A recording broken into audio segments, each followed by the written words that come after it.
నమస్తే నేను Chandra. Welcome to great Andhra top story. నిన్న నితీష్ కుమార్, రేపు చంద్రబాబేనా? బీహార్ సీఎం నితీష్ కుమార్ రాజ్యసభకు వెళ్లడంపై ఆంధ్రప్రదేశ్లో విస్తృతంగా చర్చ జరుగుతోంది. కేంద్రంలో మోదీ సర్కార్ 3వ దఫా ఏర్పాటులో నితీష్ కుమార్ పార్టీ జేడీయూ, అలాగే చంద్రబాబు సారథ్యంలోని టీడీపీ అత్యంత క్రియాశీలక పాత్ర పోషించాయి.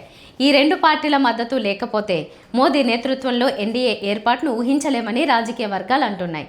ఈ నేపథ్యంలో బీహార్ సీఎం నితీష్ కుమార్ను అనూహ్యంగా తప్పించారు. ఢిల్లీకి బీజేపీ పిలిపించుకుంటోంది. నితీష్తో రాజ్యసభకు నామినేషన్ వేయించడం అనూహ్య పరిణామం. ఇప్పుడు ఆంధ్రప్రదేశ్లో నితీష్తో చంద్రబాబును పోల్చుకుని భవిష్యత్ రాజకీయాలను అంచనా కడుతున్నారు. సహజంగా తనతో జతగట్టే ప్రాంతీయ పార్టీలను బీజేపీ మింగేస్తుందనే ప్రచారం ఉంది. బీహార్లో నితీష్ కుమార్ను సీఎం పదవి నుంచి తప్పించడం ద్వారా జేడీయూను దాదాపు మింగేసినట్టే అనే ప్రచారం జరుగుతోంది. ఆ తర్వాత వంతు ఆంధ్రప్రదేశ్లో టీడీపీ, జనసేన అనే ప్రచారం పెద్ద ఎత్తున సాగుతోంది. బీహార్లో నితీష్ కుమార్ను సీఎం సీట్లో నుంచి దింపినట్టుగానే ఏపీలో కూడా త్వరలో చంద్రబాబును బీజేపీ చేస్తుందనే ప్రచారం ఊపందుకుంది. రాజు తలుచుకుంటే కొరడా దెబ్బలు కొదవా అనే సామెతను రాజకీయ విశ్లేషకులు గుర్తు చేస్తున్నారు. బీజేపీ తలుచుకుంటే ఎవరినైనా ఏమైనా చేస్తుందని గత కొన్నేళ్ల అనుభవాల రీత్యా చెబుతున్నారు. ఆంధ్రప్రదేశ్లో 4 రాజ్యసభ స్థానాలు ఖాళీ కానున్న సంగతి తెలిసిందే. జూన్లో కొత్త వారిని ఎన్నుకోనున్నారు. బీహార్ రాజకీయ పరిణామాల్ని చూస్తే ఆంధ్రప్రదేశ్ నుంచి చంద్రబాబును రాజ్యసభకు ఎన్నిక చేసే అవకాశాలున్నాయని అంటున్నారు. చంద్రబాబు స్థానంలో లోకేష్ను సీఎంగా చేస్తారని అంటున్నారు. మరోవైపు లోకేష్ను సీఎం చేయాలని టీడీపీలో మెజార్టీ నాయకులు కోరుతున్నారు. లోకేష్ను సీఎం చేసుకునే విషయంలో ఇప్పుడు కాకపోతే భవిష్యత్తులో చూద్దామని అనుకుంటే చారిత్రక తప్పిదం అవుతుందని టీడీపీ నాయకులు అంటున్నారు. రాజకీయంగా పరిస్థితులని అనుకూలించినప్పుడే యువరాజుకు పట్టాభిషేకం చేయడం మంచిదనే సలహా చంద్రబాబుకు ఇస్తున్నట్టు తెలిసింది. ప్రస్తుతం కూటమి ప్రభుత్వంలోనూ టీడీపీలోనూ లోకేషే అన్నీ తానే నడిపిస్తున్నారు. ఇక అధికారికంగా ఆయనకు పట్టం కట్టడం ఒక్కటే మిగిలింది. ప్రస్తుత రాజకీయ పరిస్థితుల రీత్యా లోకేష్ను సీఎం చేయడానికి ఎలాంటి అడ్డంకులు లేవు. డిప్యూటీ సీఎం పవన్ కళ్యాణ్ అడ్డు చెప్పే పరిస్థితి అసలు లేదు.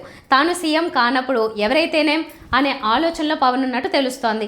అయితే చంద్రబాబు నాయకత్వంలో పవన్ డిప్యూటీ సీఎంగా బాధ్యతలు నిర్వర్తించడాన్ని జనసేన కార్యకర్తలు, నాయకులు స్వాగతిస్తున్నారు. కానీ లోకేష్ సీఎం పదవిలో ఉంటూ ఆయన నాయకత్వంలో పవన్ డిప్యూటీ సీఎంగా జనసేన శ్రేణులు చూడలేవన్నది వాస్తవం.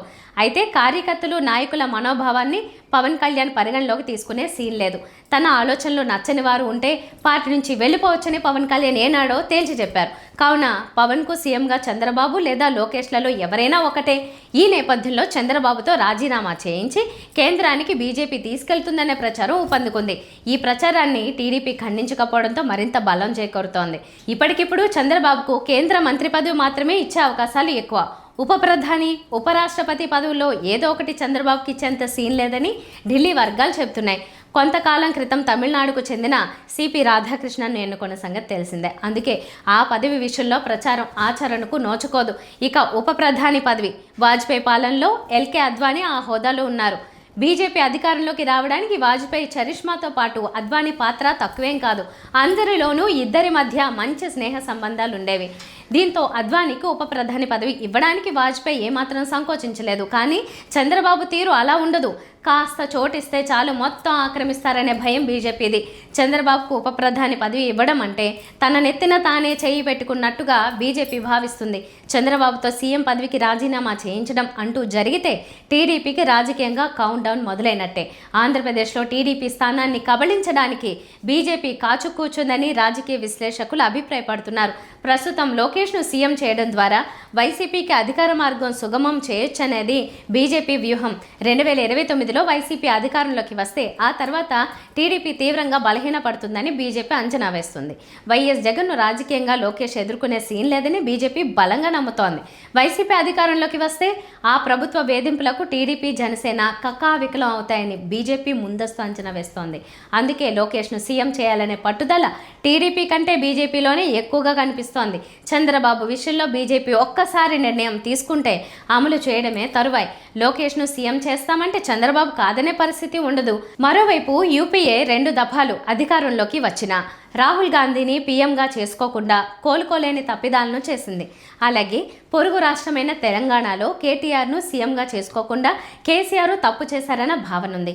ఇవన్నీ చూసిన తర్వాత లోకేష్ను సీఎం చేసుకోవడానికి ఇదే మంచి అవకాశం అని చంద్రబాబు ఆలోచించే అవకాశము ఉంది. ఇలా ఎవరి ప్రయోజనాలు వారివే. మరోవైపు దేశంలో రాజకీయ పరిణామాలు మారుతున్నాయి, ముఖ్యంగా ఎన్డీఏలో. ఇందులో జేడీయూ, టీడీపీ రెండు పార్టీలు కీలకం. ప్రస్తుతం జేడీయూ నేత నితీష్ కుమార్ విషయంలో కేంద్ర నాయకత్వం ఆలోచన ఆచరణకు నోచుకుంది. ఇక తర్వాతి వంతు చంద్రబాబుదే అంటే కాదనడానికి బలమైన రాజకీయ కారణాలు కూడా లేవు. రాజకీయాలు ఎప్పుడైనా ఏదైనా సాధ్యమే. అవసరాలు, పరిస్థితుల్ని ఆధారంగా రాజకీయం మారుతూ ఉంటుంది. ఇది వాళ్ళ టాప్ స్టోరీ. మరిన్ని అప్డేట్స్తో కలుద్దాం. నమస్తే.